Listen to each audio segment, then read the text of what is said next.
Abuso, nagsasagawa po ng kilos protesta ang ilang human rights group kabilang ng Bagong Alyansang Makabayan at Karapatan dito sa harap ng Department of Justice sa Manila 6 na taon matapos ipasa ang Anti-Terrorism Act.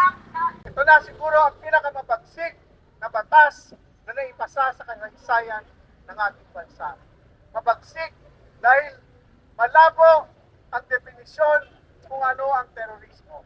6 na taon po after ng implementation ng terror law, it has resulted into human rights violations, illegal arrests and trumped-up charges of more than 256 individuals, including peasants, indigenous peoples, women, youth, and ordinary folks.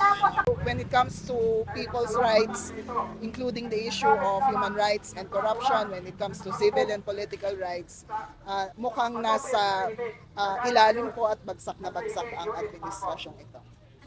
Yan ang latest mula rito sa Maynila. Bea Penlac, GMA News.